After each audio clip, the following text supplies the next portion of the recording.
Laidą remia Fakto Auto, naujausi Hyundai crossoveriai, įvairūs modeliai kiekvieno skoniui. Laidos rėmėjas rrr.lt. Raskite savo dalį.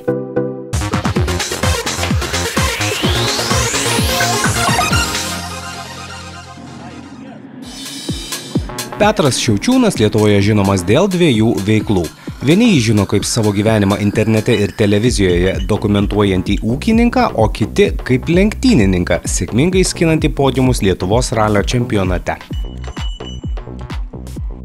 Zarasų hipodrome vykdavo žiemos trieko lenktynės ir man 12 gal metų buvo. Ir Butvilas jau važiavo tada su Polo ir aš buvau nuėjęs su draugais ir lėkė, žiūrim kaip lėkė, sustojo ir išlipo berniukas toks pat kaip mes. Ir tokie, aš nesupratau, o ko tai kaip taip gali būti? Taigi aš irgi galiu būti lenktynininkas ir taip nuo tada gimė tas lenktynininkas Petras. Aš save norėčiau matyti lenktynininku, aš matau save lenktynininko vietoj, tai ūkis yra, mano pašaukimas. Petras automobilių sporte sukasi nuo pat vaikystės, tačiau sako, kad profesionaliai lenktyniauja tik 3 metus. Mėgėjišką ir aukšto meistriškumo sportą jis atskiria gana paprastai. Kol pats važiavo ir remontavo, tuomet buvo mėgėjas, o kai technikos priežiūra patikėjo profesionalams ir jis pradėjo koncentruotis tik į važiavimą, sako, tada jau pradėjo lenktyniauti profesionaliai. Susitikome su Petru neįprastoje vietoje, šonaslydžio vadinamojo driftų treniruotėje, industrinėje aikštelėje Vilniaus pakraštyje. Aš sakau, kad tikras ralistas gali būti bet kuo. Ta prasme, jisai gali važiuoti bet kur. Ir žiedė, ir driftė, ir šis sezonas bus mano patikrinimas, ar mano žodžiai yra teisingi. Šį sezoną jis keičia discipliną, bandys savo jėgas drifte. Ralio tikrai nepameta, sako, kad planuoja pravažiuoti 2 etapus šiemet, tačiau perėjimas į pigesnį driftą jam leis sutaupyti pinigų ir kitais metais kopti dar aukščiau ralyje. O pradeda savo šonaslydžio karjerą Petras, kaip ir beveik visi drifteriai, nuo aikštelės. Tai dabar aš čia irgi atvažiavau į šitą treniruotę, todėl kad jeigu tu nori būti drifteriu, aš įsivaizduoju, kad tu vis tiek turi nuo aikštelių pradėti važiuoti. Ir tik tada kilt. Gal būna kažkoks tai super talentas, kur gali iškart į pro lygą eiti. Bet jeigu tu nesuprasi apie mašiną, tai taip neveikia šitas dalykas, aš manau bent jau. Tu nesuvoksi, kaip mašina veikia, tada jeigu tau važiuojant kažkas atsitiks, tu nesuprasi ir gali dar labiau prisidaryti reikalų. Tai tą visą pagulėjimą po mašiną tu turi praeiti.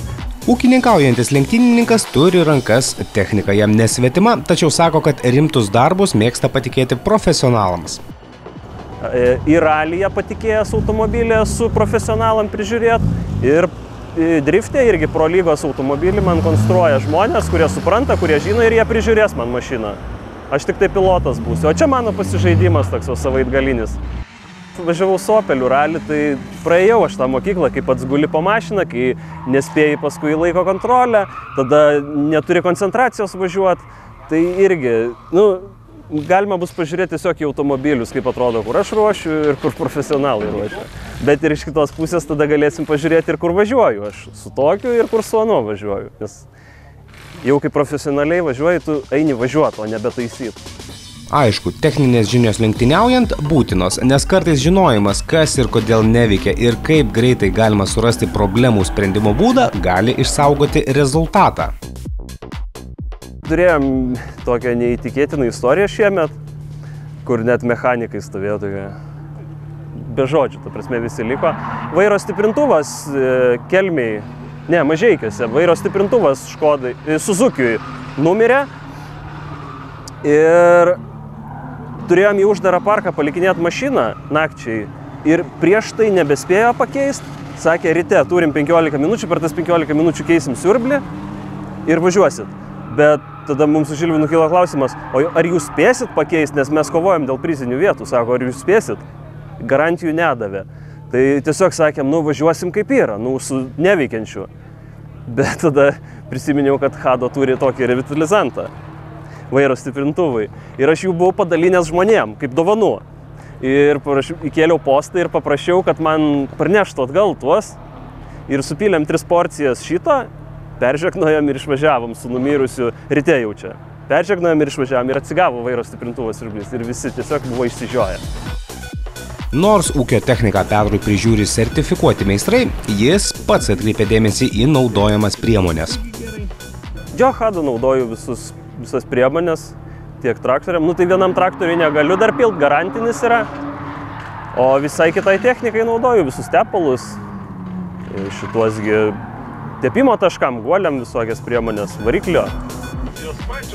O į klausimą, ar tos priemonės veikia, kiek technika su jomis tarnauja, atsako nusijuokdamas. Nežinau, dar nesugedo. Plačiau kažką pakomentuoti galės tik tai tada, kai suges. Tai reikia laukti to ilgalaikio, bet čia klausė, o tai ar veikia? Sakau, tai jūs vitaminus, kai geriat savo, jūs jaučiat tą iš karto, išgeriat porciją vitaminų ir jau, wow, žydyt. Ne, čia ilgalaikį perspektyvoje.